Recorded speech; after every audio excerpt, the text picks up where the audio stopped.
Bonjour, alors j'espère déjà que vous avez bien déconnecté pendant les vacances.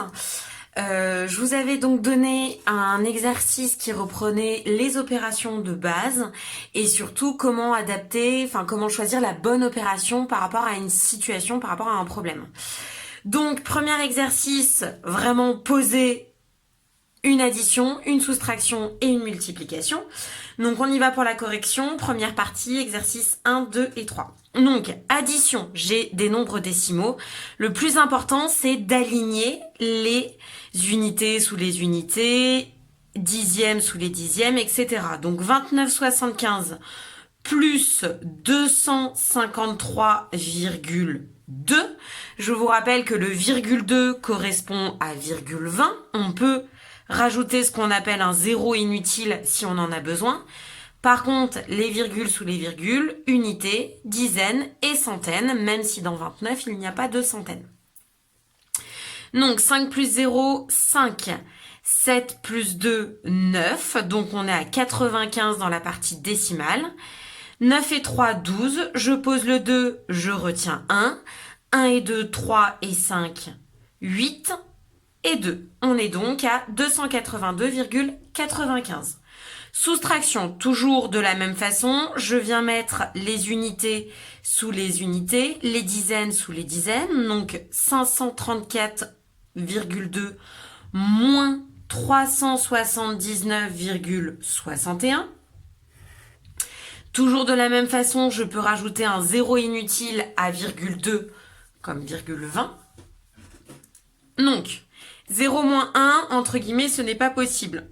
Je rajoute une dizaine, ça nous fait 10 moins 1, 9. Et ici, je suis à 2 moins 7 avec la retenue. Ça nous fait donc 12 moins 7. 12 moins 7, ça nous fait 5. Je pose la virgule.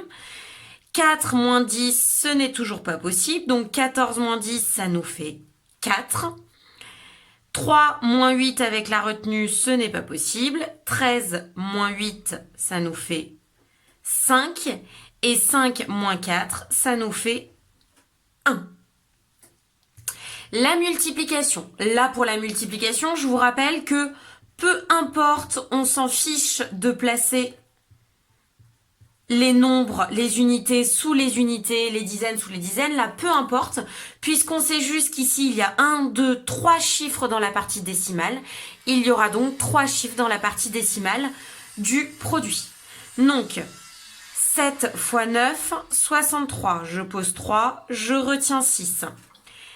7 fois 4, 28. 28 et 6, 34. Je pose 4, je retiens 3. 7 fois 5, 35. Et 3, 38. Je n'oublie pas, je décale d'un rang. 6 fois 9, 54. Je pose 4, je retiens 5. 6 fois 4, 24 et 5, 29. Je pose 9, je retiens 2. Et 6 fois 5, 30 et 2, 32. Arrivé ici, j'additionne. 3, 8, 8 et 9, 17. Je pose 7, je retiens 1. Avec la retenue, on est donc à 6 et 3. J'ai 3 chiffres dans la partie décimale. Je dois donc avoir 3 chiffres dans la partie décimale de mon quotient. Exercice numéro 2. Donc ici, on devait trouver la bonne opération adaptée au problème. Donc problème numéro 1, j'ai acheté 3 t-shirts à 12 € l'un. Combien ai-je payé en tout? Donc 3 t-shirts à 12 € l'un. Il fallait donc faire 3 fois 12. Ici, on ne vous demandait pas de donner la réponse du calcul. Problème numéro 2. Dans un tonneau pouvant contenir jusqu'à 15 litres de liquide, j'ai déjà versé 2 litres. Quelle quantité puis-je encore verser? Donc j'avais une capacité de 15 litres, je verse 2 litres. J'ai donc 15 moins ce que j'ai déjà versé. Il me reste donc une capacité de 13 litres. Problème numéro 3, Paul a acheté 3 gâteaux à 2 € l'unité et 4 pains au chocolat à 1,50 €. Combien a-t-il payé en tout? Donc 3 gâteaux à 2 €, j'ai donc 3 fois 2 et 4 pains au chocolat à 1,50 €. Ici, on vous a mis des parenthèses. Nous n'étions pas obligés de mettre ces parenthèses puisque dans un calcul, la priorité va toujours à la multiplication, chose que vous reverrez en 5e. Problème numéro 4. Amélia, âgée de 10 ans, a 4 ans de moins que sa sœur, Sarah. Quel est l'âge de Sarah? Donc, Amélia, elle a 10 ans, elle a 4 ans de moins que Sarah. Donc, ça veut dire que Sarah a 4 ans de plus. Il faut donc faire 10 ans l'âge d'Amélia, plus les 4 ans à rajouter. Sarah a 14 ans. Problème numéro 5. J'ai acheté 800 g de fromage à 6,50 € le kilogramme. Combien vais-je payer?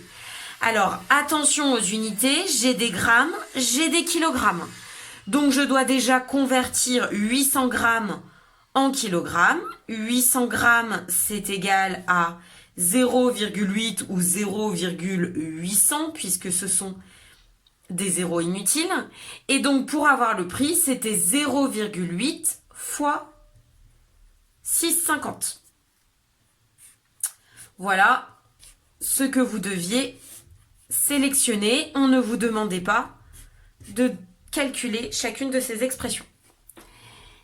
Problème numéro 3. Écris la bonne opération qu'il faudra effectuer. On ne demande pas d'effectuer le calcul.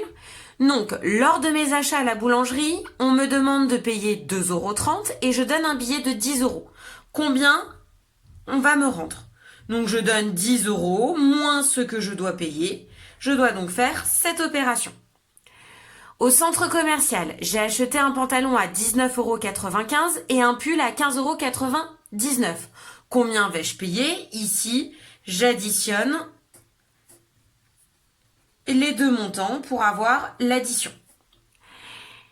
Troisièmement, pour construire un mur dans le jardin, un maçon a besoin de 4 sacs de ciment de 15 kg chacun. Quelle quantité de ciment a-t-il utilisé?